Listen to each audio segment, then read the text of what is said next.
आता मतदान 65% झाल्यानंतर आम्हाला वाटलं की, कारण की आतापर्यंत तुम्ही पाहिलं असेल की निवडणुका झाल्यानंतर निवडणूक आयोग प्रेस कॉन्फरन्स घेतो, म्हणजे वार्ता पत्रकार परिषद घेतो. यावेळेस पत्रकार परिषद घेतली नाही, तो ट्विटच करत राहिला.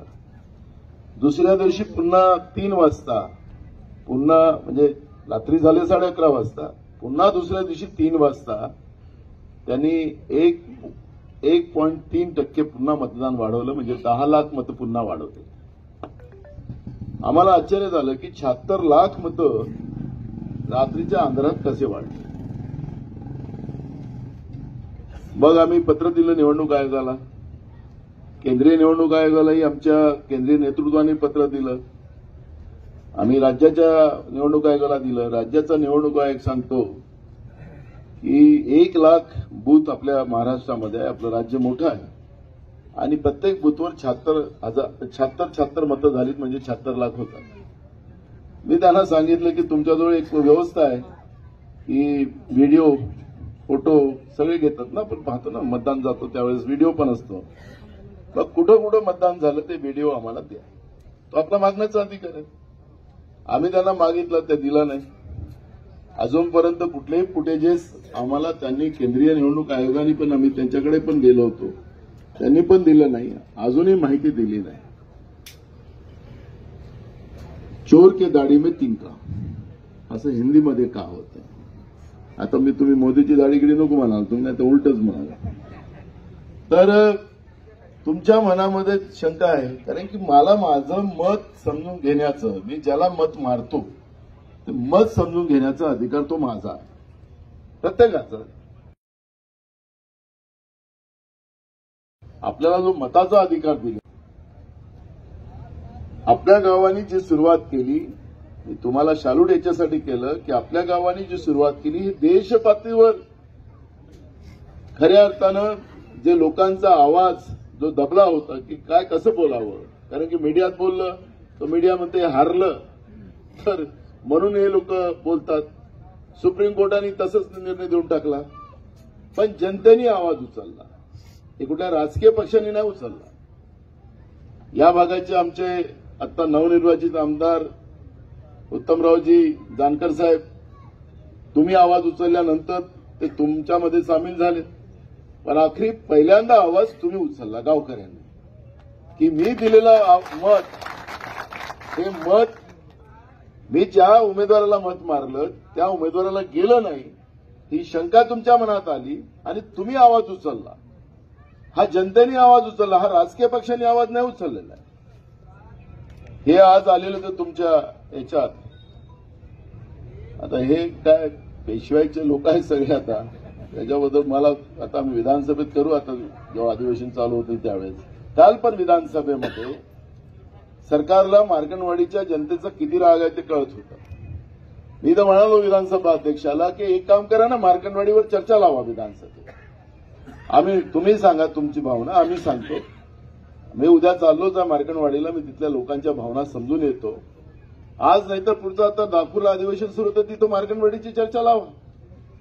एकदा होऊ द्या, कारण की हे सदन जे आहे, विधानसभा असेल की लोकसभा, आम्ही सगळेजण लोकशाहीचं रक्षण करायसाठी जातो.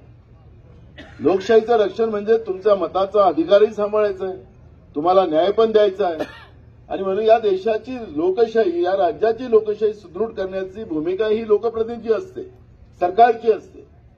आणि मग मार्कंडवाडीच्या बद्दलचा लोकांचा राग तुमच्या मनात आहे, म्हणून मी विधानसभा अध्यक्षाला काल सांगितलं की तुम्ही एकदा चर्चा मार्कंडवाडीवरच लावा, पण सरकार लावणार नाही.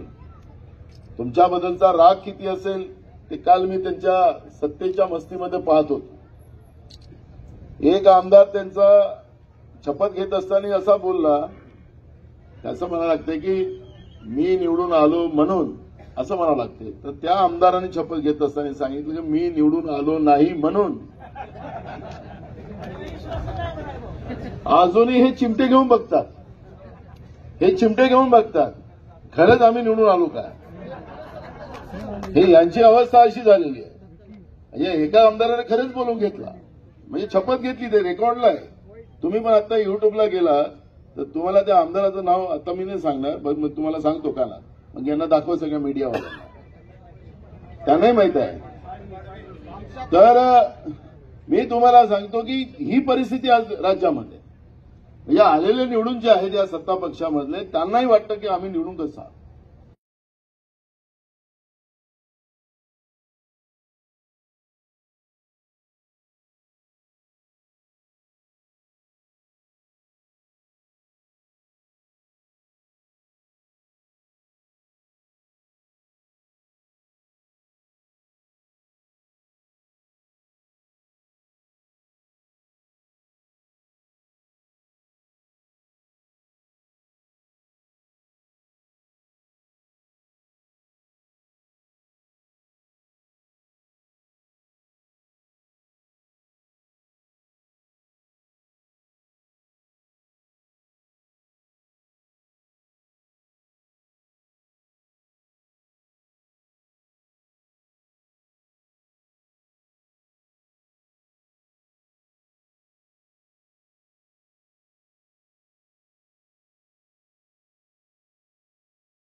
जनतेने प्रश्न उपस्थित केले आणि भाडोत्री काही लोक येऊन या पद्धतीनं वक्तव्य करत असतील, शरद पवार साहेबांबद्दलची टीका करत असतील, राहुल गांधीबद्दल बोलत असतील. व आमचं हारलं की जिंकलं याचं नाही. काँग्रेसनं या देशामध्ये डॉक्टर बाबासाहेब आंबेडकरांनी संविधानाच्या माध्यमातून लोकशाही दिल्यानंतर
नंतर अनेक वर्ष जनतेच्या आशीर्वादाने सत्तेत राहिले आणि देश पुढे नेला. 2014 पर्यंत आपल्याला माहितीसाठी सांगतो की या देशावर 55 लाख कोटीचं कर्ज होतं. आज 10 वर्षामध्ये फार विक्रमी प्रधानमंत्री या देशामध्ये आलेले आहेत. 5 वर्षामध्ये 55 कोटीचं कर्ज, 10 वर्षात 55 कोटीचं कर्ज 220 लाख कोटीचं झालं. त्याच्यामध्ये डॉक्टर बाबासाहेब आंबेडकरचं आर्थिक धोरण बदलवलं. आमच्याकडून टॅक्स घेतला जात नव्हता, शेतकऱ्यांकडून टॅक्स घेतला जात नव्हता, मोठ्यांकडून टॅक्स घ्यायचं आणि तेव्हा आपल्या गावाला पिण्याचं पाणी, रस्ते, लाईट वगैरे ह्या सगळ्या गोष्टी उभ्या झाल्या. यानं जसं यांचं 2014ला सरकार आल्यानंतर जीएसटी आणला आणि जीएसटी मधून तुमच्या खिशातले पैसे घेऊन चालले. काँग्रेसच्या काळामध्ये बाबासाहेब आंबेडकर सांगतात ना कहाणी, म्हणून त्यांना माहितीसाठी सांगायला पाहिजे की काँग्रेसने बाबासाहेब आंबेडकरचं धोरणं राबवली आणि देश उभा केला. जुन्या लोकांना माहीत असेल की जायला रस्ता नसेल, शाळा नव्हत्या गावात, लाईट नव्हते, पिण्याचं पाणी नव्हतं आणि हळूवारा देश उभा केला. पण 10 वर्षामध्ये 220 लाख कोटीचं कर्ज या लोकांनी केलं आणि आम्हाला महागाईत झोकलं. हे कर्ज घेतात हे काही यांच्यावर नाही राहते, तुम्ही गहाण राहतात त्याच्यात. देशाची जनता गहाण राहते आणि मग तुमच्याकडून महागाईच्या रूपानं पैसे काढले जातात आणि जीएसटीनं ते पैसे एक लाभार्थी आहे देशामध्ये त्यांचा तुम्हाला सगळंच पाठव होईल तर नाही. अजून एक लाभार्थी परवा शपथविधी झाल्यानंतर त्यांची बेनामी संपत्ती जी होती त्यांच्या नावावर नव्हती. त्यांनी सांगितलं होतं की माझ्या नावावर नाही, हे संपत्ती माझी नाही आहे. पण जशी शपथविधी झाली एका भावाला 1000 कोटीची प्रॉपर्टी देऊन टाकली. तर ही जी काही परिस्थिती आहे, ही जी परिस्थिती आपण पाहतोय ही भयानक आहे. आणि यांना काय आहे, आता दिल्लीच्या सीमेवर शेतकरी एमएसपी म्हणजे आमच्या शेतीच्या पिकाला आम्हाला लागणाऱ्या खर्चावर हमीभाव मिळाला पाहिजे, तो कायदा केला पाहिजे म्हणून लोक दिल्लीच्या सीमेवर सरकारला मागणी करतात. त्याला लाठीचार्ज केला जातोय, त्यांच्या अशुधुळ्याच्या कांड्या सोडल्या, काही लोक मेली, काही लोक बेहोश झाली. त्यांना बोलायला सरकार तयार नाही. त्यांचं म्हणणं आहे की आम्हाला 5 लोकांना बोलवा, आमचं म्हणणं आहे का, सरकार ऐकायला तयार नाही. लाठीचार्ज केला जातो. शिकलेले मुलं मुली आहेत, त्यांनी आंदोलन केलं, त्यांच्यावर लाठीचार्ज केला जातो. यांचं भाजपचं सरकार आहे उत्तर प्रदेशमध्ये, त्यांनी तर असा कायदाच करून टाकला की कोणालाही मोर्चा काढायचा अधिकार राहणार नाही. काय हिटलरशाही आली, हुकुमशाही आली. मग मतदाता राजा कशाला म्हणता आम्हाला? मतदान संपलं की झालं का तुमचं काम? आता यांना तुमची भीती राहिली नाही. मताची भीती सगळ्याच राजकीय पक्षाला राहते म्हणून आपल्या सगळ्या लोकांना विचारतात. आता मताची भीती संपली या लोकांची आणि मताची भीती संपली आणि म्हणून यांना सत्ता आल्यानंतर यांना जे काही विकवाक करायचं असेल, राज्य विकून टाकायचं, देश विकायचं, ते विकतील. ही भीती जी आता जी संपलेली आहे ती भीती कायम राहिली पाहिजे आणि माझा मताचा अधिकार हा कायम राहिला पाहिजे. मी जे सरकार माझ्या मतानं निवडून आणायचं असेल तो माझा अधिकार असला पाहिजे. ही लढाई तुम्ही मातरवाले लढताय म्हणून तुम्हाला सॅल्यूट करायला इथं आले. मी आपल्याला आवर्जून सांगतोय की जेव्हा आमचे प्रवक्ते अतुल लोंढेजी तुमच्या गावाला येऊन गेले, त्यांनी सगळी माहिती मला दिली. त्याच्यानंतर मी राहुलजींना ही सगळी माहिती दिली आणि त्यांनी तातडीने ही सगळ्या माहिती घेण्याचं काम सुरू झालेलं आहे. आपल्या गावातली माती पण आम्ही स्वतः अतुलजी घेऊन आलेत आणि ती आता राहुलजीच्या हातानं तिथं बाबासाहेब आंबेडकर आणि महात्मा गांधीच्या चरणी ते मातनवाडीची माती तिथं ठेवायची, अशा पद्धतीची भूमिका आमची आहे.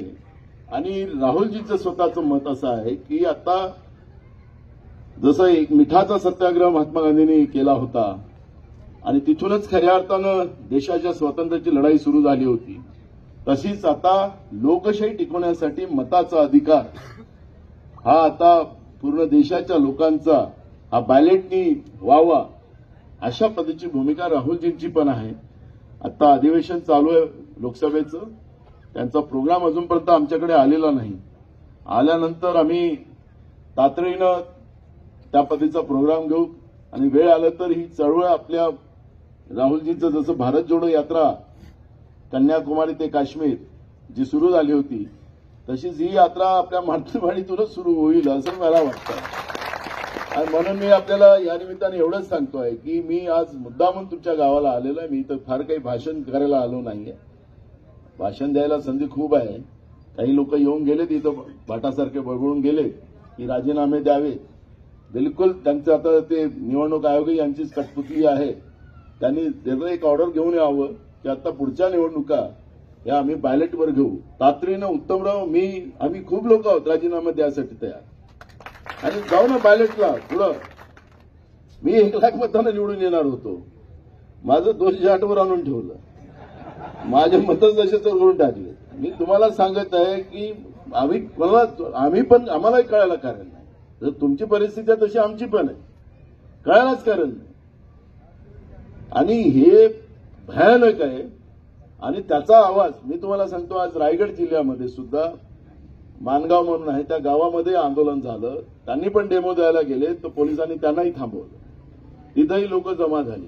आता अनेक गावामध्ये ग्रामसभेचे ठराव करण्याचं काम सुरू झालेलं आहे आणि आता बॅलेटवरच मतदान झालं पाहिजे अशा अनेक गावामध्ये आता सुरू झाले. जसं आता सोलापूर जिल्ह्यात आपल्या इथं कराड जिल्ह्यामध्ये सुरू झालेला आहे, कोळेवाडीला, अशा अनेक गावात आता हे सुरू झालेलं आहे. आणि म्हणून याची सुरुवातच देशामध्ये मार्तनवाडीने केलेली आहे. आणि म्हणून मार्तनवाडीचं जेवढं कौतुक करावं तेवढं कमी आहे. हे निवडणूक हारणं आणि जिंकणं हा भाग नाही आहे. आणि मी पोलिसांना पण सांगेन, सरकार येतात जातात, पण जे लोकशाहीची लढाई लढतात त्याच्याच मागे आपण उभं राहिलं पाहिजे. कारण की जे काय सांगतात काय नाही.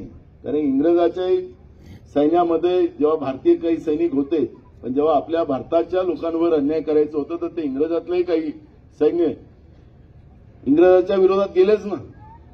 मंगल पांडे हा त्याच्यातलाच एक भाग होता. तर आमच्या पोलिसांमध्ये मंगल पांडे व्हावेत.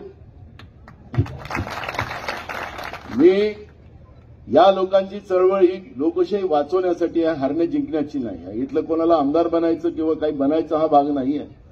ही लोकशाही वाचली पाहिजे, आमचं मत वाचलं पाहिजे, आमचा मताचा अधिकार वाचला पाहिजे, ही लढाई आहे.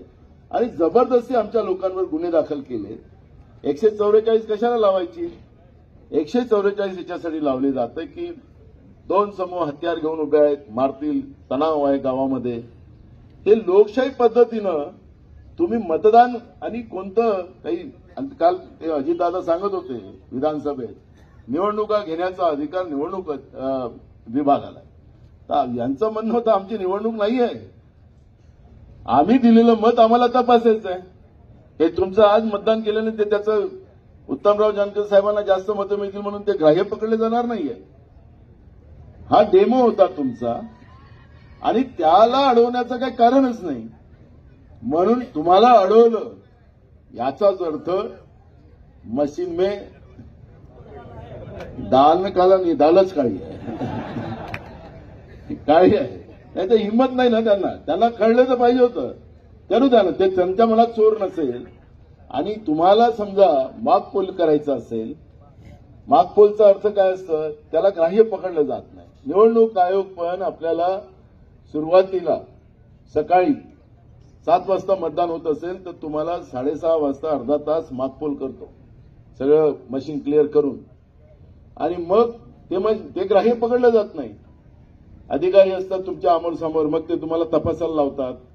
तर तुम्ही पण मागपोल करत होतात, तर तुम्हाला अडवायचं काही कारणच नाही.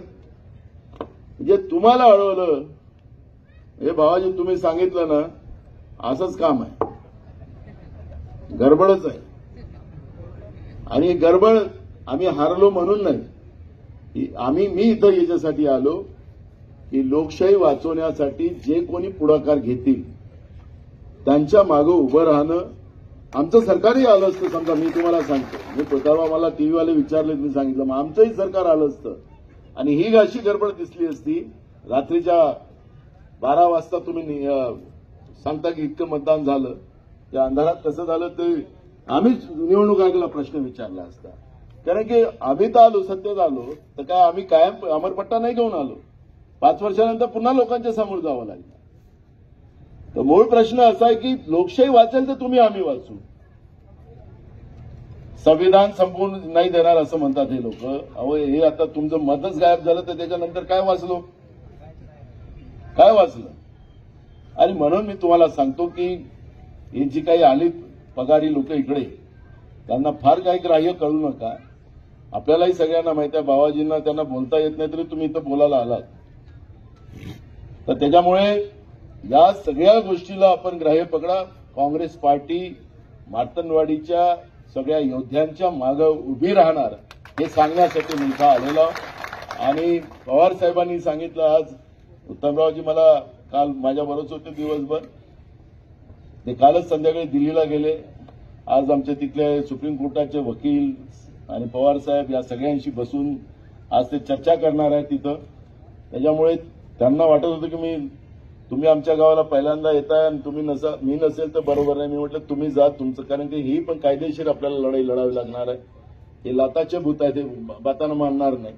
म्हणून सगळ्या प्रक्रियेमध्ये जाऊ आणि पुढच्या काळात एक मोठं जन आंदोलन महाराष्ट्रात तर उभं होईल, पण पूर्ण देशामध्ये उभं करण्याचा एक संकल्प या मार्तनवाडीच्या मातीमध्ये या ठिकाणी मी काँग्रेस पक्षाचा अध्यक्ष म्हणून नाना पटोले या ठिकाणी करतोय. मी पुन्हा आपल्या सगळ्यांना या चांगल्या अभियानाच्या बाबतचा धन्यवाद देतो आपल्याला सगळ्यांना मनापासून. आणि मी स्वतः मुख्यमंत्र्यांना हे गुन्हे दाखल जे केलेले आहेत आपल्यावर त्यांना सांगतो की तातडीने गुन्हे वापस घेतले पाहिजे. आणि या लोकांमध्ये जे काही भय निर्माण करण्याची भीती निर्माण करण्याचा प्रयत्न हा प्रशासनाच्या माध्यमातून जो सुरू झालेला आहे हा तातडीने थांबवला पाहिजे. नाहीतर याचे परिणाम पुढच्या काळात या जन आंदोलनामध्ये याचे परिणाम फार वाईट होऊ शकतील.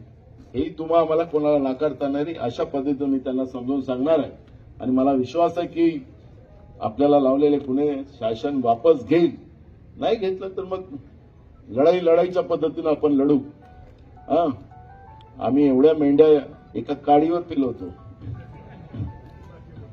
आम्ही दाखवत पण नाही असा हात इथंच ठेवतो पाठीवर लाठी आणि खांद्यावर गोंग. आमच्या लोकांशी देतो. मला खरंच मी त्यावेळेस दिल्लीत होतो ज्यावेळेस आपल्या गावची घटना झाली. त्या दिवशीच निवडणूक आयोगाकडे केंद्रीय निवडणूक आयोगाकडे आमची मीटिंग होती. आणि केंद्रीय निवडणूक आयोगाला तुमच्या गावाचा उल्लेख मी त्या ठिकाणी मुद्दामून केला.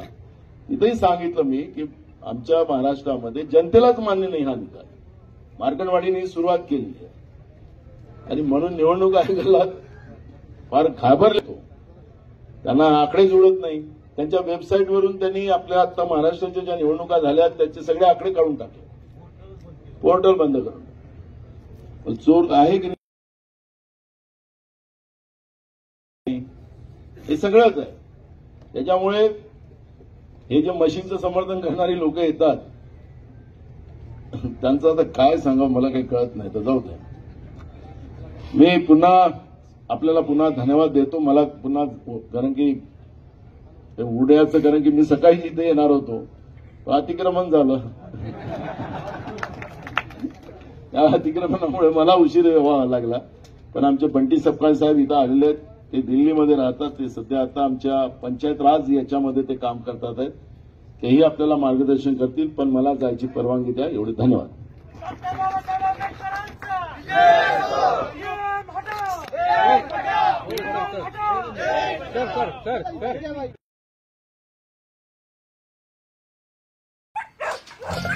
फंस गया ना बाहर, ऐसे अंदर जाना मुश्किल है. बन गया ना